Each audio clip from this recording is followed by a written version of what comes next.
Saudara-saudari sekalian yang terkasih dan dikasihi oleh Tuhan, kita berjumpa lagi dalam renungan harian Katolik Paroki Tomang, Gereja Maria Bunda Karmel pada hari Sabtu 15 November 2025. Tema yang saya ajukan pada hari ini adalah mendengarkan Tuhan yang didasarkan pada teks kitab suci Injil Lukas bab 18 ayat 1-8. Relasi manusia dengan Allah dibangun atas dasar 3 pilar, yaitu iman, doa, dan perbuatan.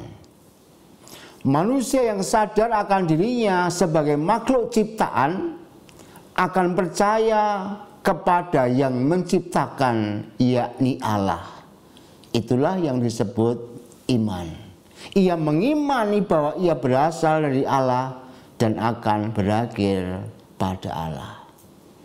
Hubungan Allah yang diimani dan manusia yang mengimani dibangun dalam doa. Maka doa adalah bentuk sarana dan juga sekaligus tujuan berelasi dengan Allah. Manusia mendengarkan suara Allah yang menciptakan, lantas menjawab atas yang dikehendaki oleh Allah.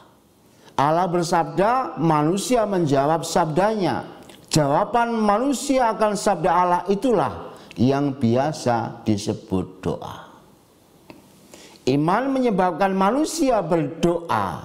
Doa melahirkan manusia berbuat mengikuti kehendak Allahnya. Maka doa itu penting bukan hanya menyuburkan iman yang telah dimiliki, tetapi juga memulihkan perbuatan yang akan terjadi. Pada hari ini Tuhan Yesus mengajar kita teknik berdoa yang tidak jemu-jemu. Maka mari kita melihat teknik tersebut dalam 3 poin berikut. Yang pertama, doa tidak jemu-jemu. Doa yang tidak jemu-jemu sebenarnya bukan seperti tangan Nabi Musa yang terangkat sepanjang hari itu sampai ditopang oleh Harun dan Hur sehingga bangsa Israel menang dalam peperangan. Doa tidak jemu-jemu bukan juga berarti doa selama 24 jam tanpa berhenti. Misalnya doa terus sepanjang hari di gereja, bukan begitu. Ajaran Yesus tentang doa yang tidak jemu-jemu dalam konteks Injil hari ini adalah doa yang sering dan secara teratur. Kesimpulan dari teks itu menunjukkan demikian.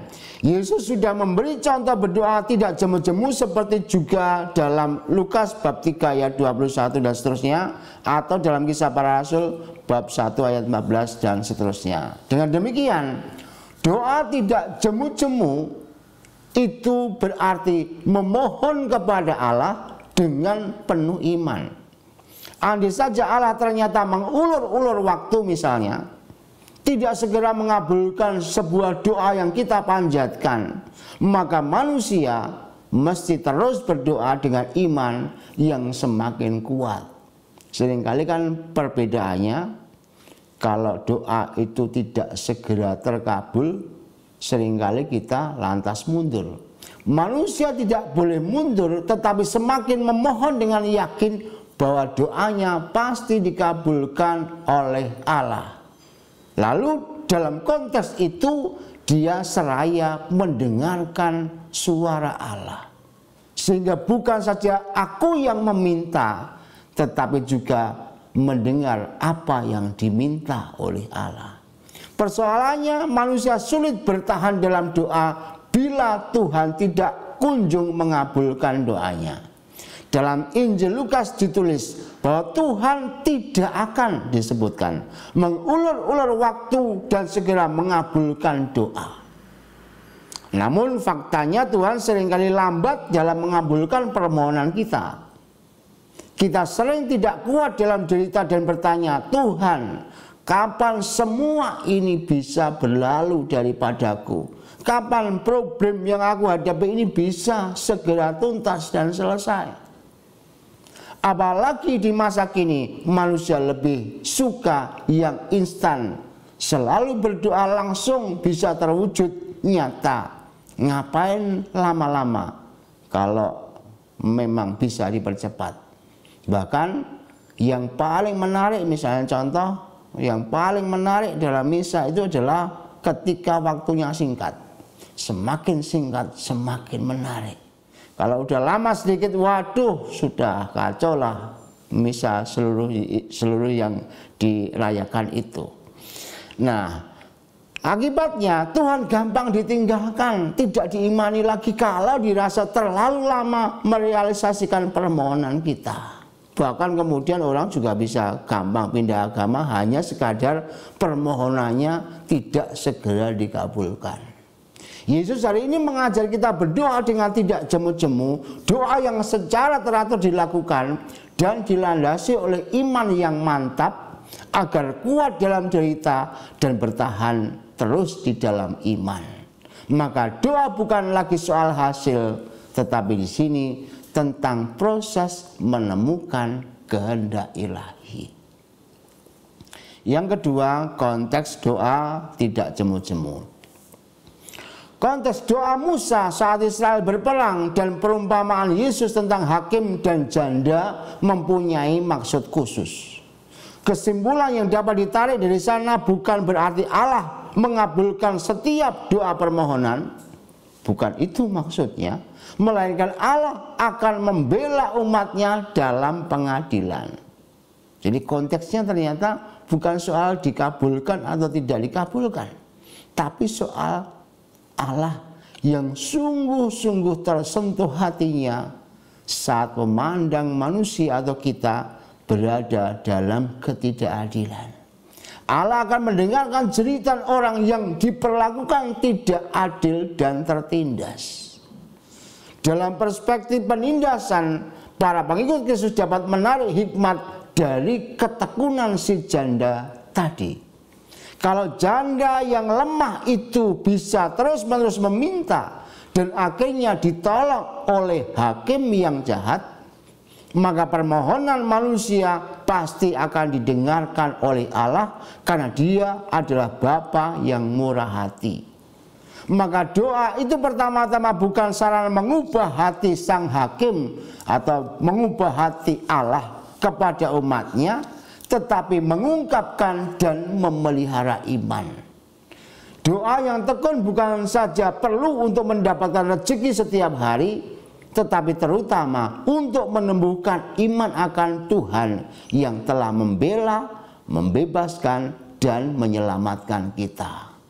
Doa barangkali tidak bisa membuat penindas bertobat. Kita bisa jadi misalnya dipimpin oleh pemimpin yang menindas kita, bisa jadi demikian. Tetap saja meskipun doa kita berulang-ulang kita lakukan, sebab pertobatan itu hanya milik Allah. Artinya hanya Allah yang bisa mengubah hati seseorang.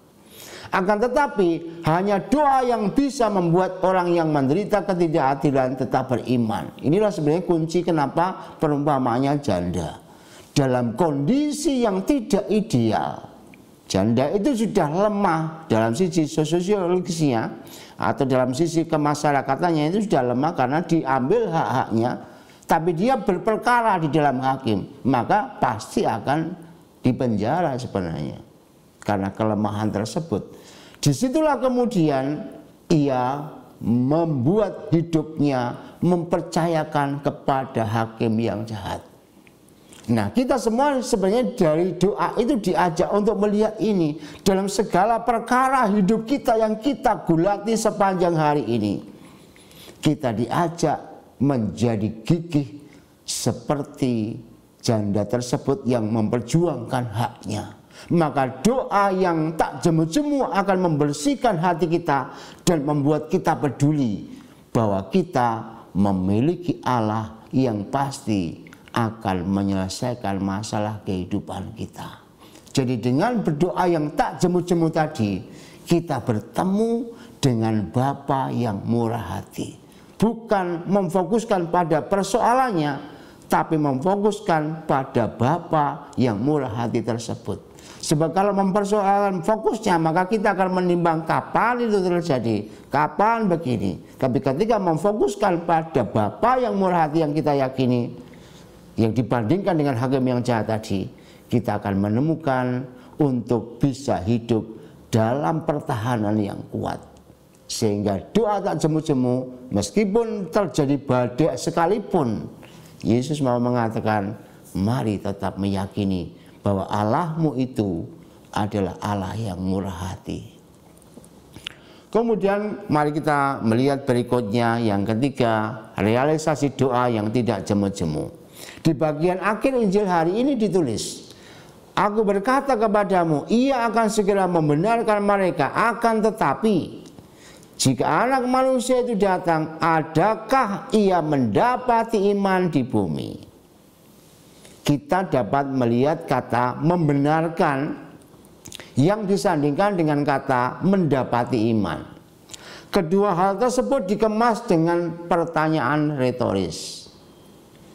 Seakan-akan mau mengatakan demikian, meski Allah sudah berkenan membenarkan permohonanmu itu, membenarkan hidupmu itu, memandang kamu, tetapi apakah kamu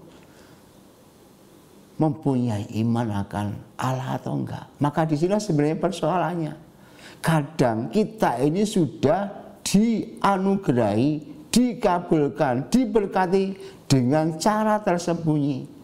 Tapi kita, karena kita berfokus pada persoalan yang kita hadapi dan meminta sesuatu hanya sebatas itu, kita akhirnya lupa bahwa ternyata Allah sudah mengabulkan dengan cara yang tak terduga. Dengan demikian, doa yang tidak jemu-jemu mesti sekaligus disempurnakan dengan iman. Dan iman yang keluar dari doa yang tidak jemu-jemu itu terwujud nyata dalam berbuat adil. Sebagaimana Tuhan yang telah berlaku adil dalam hidup kita dan membela kita yang lemah dan berdosa serta tidak berdaya ini, demikian kita kemudian yang dibenarkan oleh Allah menjadi berlaku adil seperti Allah. Maka berlaku adil adalah puncak dari pergulatan iman. Adil terhadap orang, adil terhadap sesama, adil juga terhadap cara memandang Allah. Yesus mengajak kita memahkotai iman yang telah keluar dari doa tadi dengan menjadi adil dalam kehidupan. Sehingga dengan demikian pada akhirnya doa yang tidak jemu-jemu akan bertemu dengan Allah yang Maha Kasih. Dan Allah yang Maha Kasih itu ternyata kelihatan kasihnya dalam keadilan membela kita.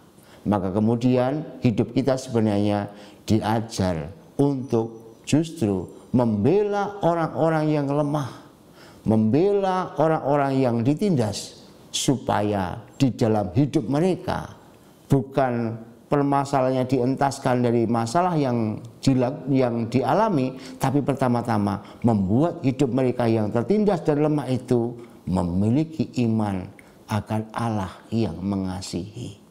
Dengan demikian maka kita akan sungguh-sungguh membuat doa tak jemu-jemu itu, berarti bergulung-gulung setiap hari menemukan yang ilahi. Mari kita renungkan sabda Tuhan hari ini, yang tentu semuanya tidak selalu mudah seperti yang dikatakan. Tetapi percayalah, dalam pergumulan bersama dengan Tuhan, kita akan menemukan inti yang mendalam. Tuhan memberkati.